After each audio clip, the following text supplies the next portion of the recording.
lahat naman ng achievements ng group, hindi lang dahil sa amin. Of course, para sa ating lahat, atin to, 18 na lahat. Walang 18 kung walang...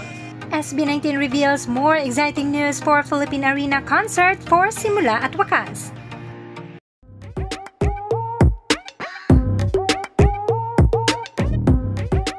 Dahil kasama pa rin natin sina Stel, Josh, Ken, Pablo at Justin! Hello po! SB19!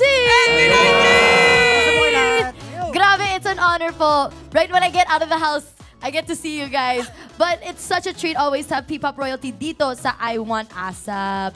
But guys, since nga nasa loob ako ng bahay, I would like to know about your song, your single, Damn! What is this about? Let us know. Yes, naipasa sa akin.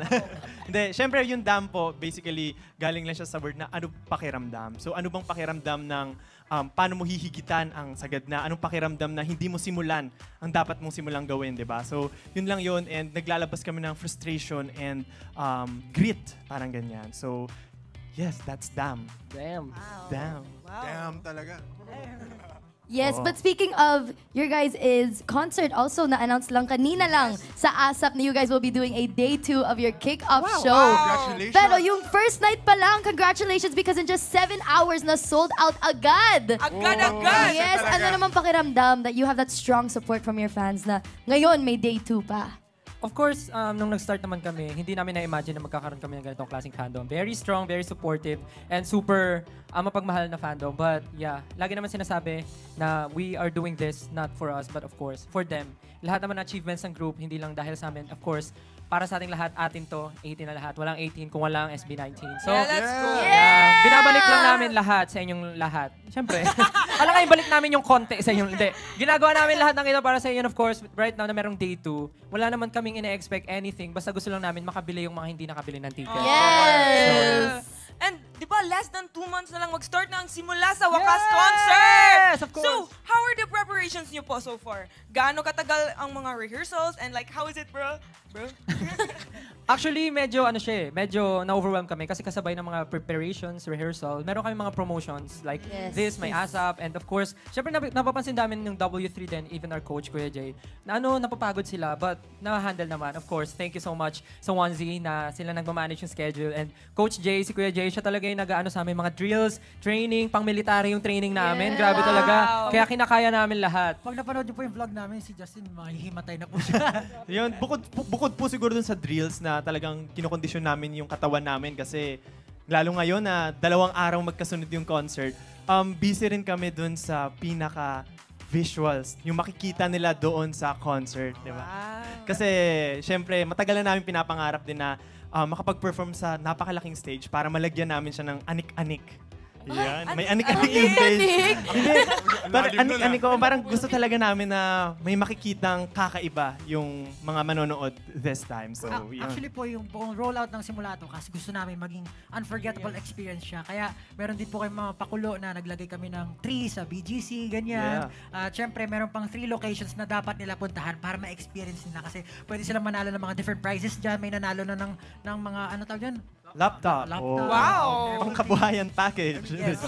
Halatang-halata naman na ginagawa niyo yung dapat niyo gawin na preparasyon para sa concert niyo, di ba? So, I'm excited that baka pwede niyo naman din i-share sa aming mga 18 dyan who's watching right now. Ano ba yung ginagawa niyo? Baka may mga special guest doon, baka may mga special number kayo na pwede niyo nang naman ipakulo sa isipan ng mga 18 fans. Siyempre po ang mga special guest doon ay walang iba kundi si Philip, Ken, Pablo, Josh, Justin at Stel. So marami po kayo lahat doon. Truly. Wow! Star-studded. Star-studded talaga. Mukhang masikreto talaga yung pinaplano niyo. But it's just making me more excited. Yes, all I know is for sure, SB19 never disappoints. That's for sure. Bumili na kayo! Pero since nandito kayo sa ASAP ngayon, we are celebrating all things OPM today. So I have a question. Sino-sino ang all-time favorite OPM artists nyo or groups at bakit? Who wants to go first? Okay, ako. Well, kami naman as a group, sa mga interviews namin before, lagi namin sinasabi na, syempre, kilala na Sir Gary, Miss Reg. Isa lang daw. Ang hirap kasi pag isa lang eh. Pero kasi, nakakatuwa lang din na this generation, napakarami nating nakikilalang new voices, ibang tunog, ibang genre. But I think, mag-stick pa rin ako sa talagang nakilala ko ng bata. Ang hirap kasi. Pwede pass muna. Sige ako. Ako po talagang iniidolo ko simula pa ng bata. Pinapakinggan ko na yung music niya. Sir Gary Valenciano. Yung tatay ko pinapatugtog yung album niya palagi. Tapos growing up, sa ulong sa ulo ko yung mga kanta niya. Recently lang kasama tayo sa concert niya. Nakapag-perform tayo. Last year. Talagang kahit hindi natin dinikit yung mic sa bibig, kumakanta tayong lahat. Yun. Siguro may sagot na ako. Ayan, back to you. Back to me. Wala, all-time favorite talaga si Miss Sarah G. Yes. Diba? Anyways. Trueness. Thank you. Ako siguro, yung unang pumasok sa isip ko is yung mga pinapakinggan ko nung simulang bata pa ako and even until now, nakikinig pa rin ng songs nila. E-Heads and Glock 9. Yan, silang dalawa. Glock 9, parehas tayo dyan. Yes. Same tayo. Yes po, ako parokya ni Edgar. Mula una hanggang ngayon. Wow. How about you po? Ako po, Sir Gary tsaka si Sir Jana Gibbs. Oh! Icons, for sure. So, di ba last year, mas nag-focus kayo ng konti sa individual artists nyo. Now, ngayon, you're back as a group and you're currently, yun nga, ginagawa nyo yung world tour nyo, di ba? So, ngayon na magkasama kayo ulit, anong mas na-appreciate nyo ngayon compared to sa more individual journeys? Yung pagiging chaotic or magulo. Kasi po pag solo, syempre nasusunod ka sa mga gusto mo. Pero pag lima kami, kasama sa teamwork yun eh. Yung may mga minor na parang arguments, or hindi naman arguments, pero brainstorming, discussions, na syempre, i-challenge namin yung isa't isa. Yun yung maganda sa amin. Siguro mas nakaka-formulate kami ng mas magagandang ideas through that. And ayun. So kahit magulo, yung proseso ng pagkakasama sa isa't isa ay nagbubuo ng isang mas masayang experience. Tama ba? Yes, tama. Kayo pa, anyone else wanna answer?